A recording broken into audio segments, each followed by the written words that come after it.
यात्रीगण कृपया ध्यान दें, प्लेटफॉर्म नंबर 14 से जाने वाली गाड़ी राजधानी एक्सप्रेस है।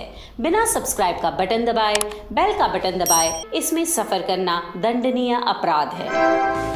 पटना सिटी के मंगल तालाब निवासी संजय कुमार राउत, जो झारखंड के लातेहार में सीआरपीएफ हेड कांस्टेबल के पद पर कार्यरत थे, अचानक तबीयत खराब हुई और ऑन ड्यूटी उनका देहांत हो गया।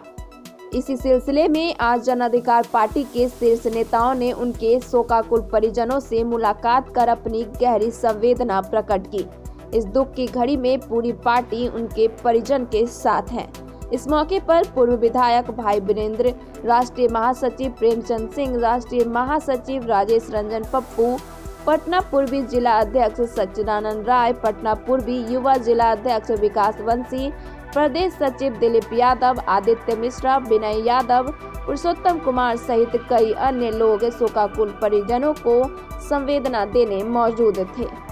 कोई भी इस संकट के काल में काम न राजनीतिक के फायदे के लिए, न कोई चुनावी मुद्दा था उसके लिए कर रहे थे।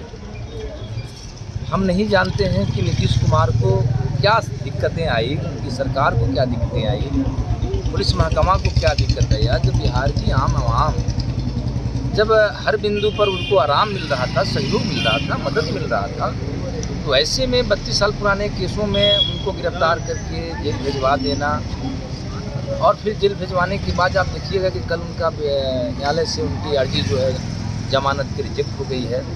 न्यायालय पे मेरा कोई टीका टिप्पणी नहीं है, न्याय मिलेगा आगे हमारे उच्च न्यायालय से या आगे। सर, पप्पू यादव लगातार पप्पू यादव जी ने बिहार के सत्ता और विपक्ष सभी से आग्रह किया कि यह राजनीति का समय नहीं है, हम सब मिल करके इस संकट से आगे आएँ और काम करें।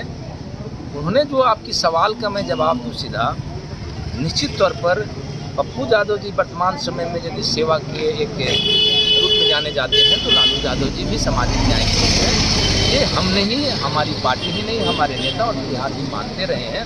और उसी दृष्टिकोण और सोच से उन्होंने कहा कि आज ज़रूरत है सामाजिक न्याय के विरोधा को इस संकट में आकर के कुछ करने की। और आप चूँकि जेल से बाहर आ चुके हैं तो उन्होंने कहा था अब उन लोगों के द्वारा नहीं समझ में आना, नहीं करना, मैं उनकी पार्टी का प्रवक्ता नहीं हूँ कि लोग क्यों नहीं कर रहे हैं, लेकिन मैं आज भी मैं कहूँगा समस्त विपक्ष के, चाहे वो कांग्रेस हो या राजद हो या अन्य भी हमारे, आप देखे होंगे कि पप्पू यादव जी के जब जेल जाने की बात हुई तो आपको माले, सीपीआई, आपका कांग्रेस, सत्ता पक्ष के मांझी जी भी, सहनी जी भी, सब लोगों ने दुख प्रकट किया था, पूरा देश भी काफ़ी खिलाफत किया था। लेकिन राजद के भी बहुत सारे साथियों ने भी इसकी निंदा की थी। और ऐसे में अब नई पीढ़ी के नेता कुछ लोग हैं, उनको क्या दिक्कत है हम नहीं जानते हैं, लेकिन हमारे नेता को, हमारे पार्टी को इस संकट काल में सबको मिल कर के काम करने का आह्वान है। और हम समझते हैं कि समझदारी देर से हो, मुख्य विपक्ष को होना चाहिए। हम लोग को जानकारी मिला, हम लोग के पार्टी के उन्होंने कल जानकारी दिया हम लोग कार्यालय में। तो आज हम लोग के राष्ट्रीय कमेटी के सभी टीम, प्रदेश के टीम और इस महानगर के टीम सभी लोग आकर मिलकर उनको सांत्वना दी। दुख घड़ी में उनके पिताजी को, भाई को सांत्वना दी, उनकी शक्ति भगवान से लोग कामना की। और कोविड के चलते उनकी मृत्यु हुआ है, उन्होंने लातेहार में अपने ड्यूटी में थे, इसलिए आज के समय में कोरोना के से उनका मृत्यु है। तो हम लोग और जन अधिकार पार्टी यह मांग करती है कि जिस तरह से शहीद का दर्जा सरकार देती है, उस तरह से इस कोविड में भी उन्होंने अपने शहादत दिया है, इसलिए उनको शहीद की दर्जा मिले। और उनके जो शहीद का जो संपूर्ण सम्मान होता है, जो सरकार के द्वारा जो उनको राशि मिलती है, उनको सभी तरह का दिया जाए, उनको नौकरी मिले। उनके लड़के के जो लड़का छोटा है उनको सरकार पढ़ाने की व्यवस्था करे, ये सभी हम लोग बात रखने का काम। जी, पप्पू यादव के मामले में अभी न्यायालय ने सुरक्षित रखा है फैसले को, क्या लगता है कहीं ना कहीं राजनीतिक साजिश? फैसला सुरक्षित तो रिजेक्ट कर दिया है कल ही। अब सहित जग जाहिर है कि पप्पू यादव को एक साजिश के तहत आम जनता के सेवा के लिए जो लगातार वो 1 से 1.5 माह तक काम करते रहे, सेवा करने के कारण, मदद करने के कारण अस्पताल से लेकर शमशान तक जाने के कारण, एम्बुलेंस घोटाला का उजागर करने के कारण और लगातार 1 माह 1.5 माह से आज जन सेवा दल, जन अधिकार पार्टी का सेवा दल बिहार में और दिल्ली में प्रतिदिन 50 से 60 हज़ार लोगों के घर तक खाना पहुंचाने के कारण उनको एक जेल भेजने का काम किया है।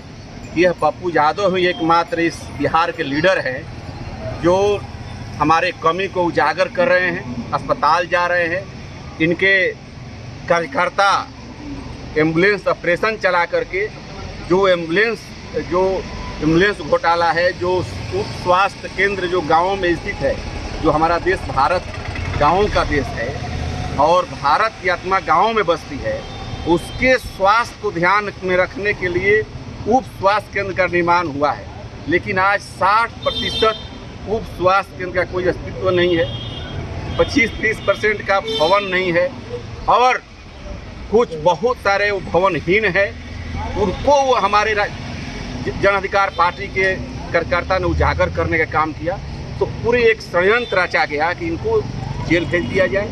और आपने जिस तरह से देखा कि न्यायालय ने जिस तरह कल रिजेक्ट करने का काम किया है, ये भी एक पूरी तरह सुनियोजित साजिश है, क्योंकि वो केस में कोई दम नहीं है।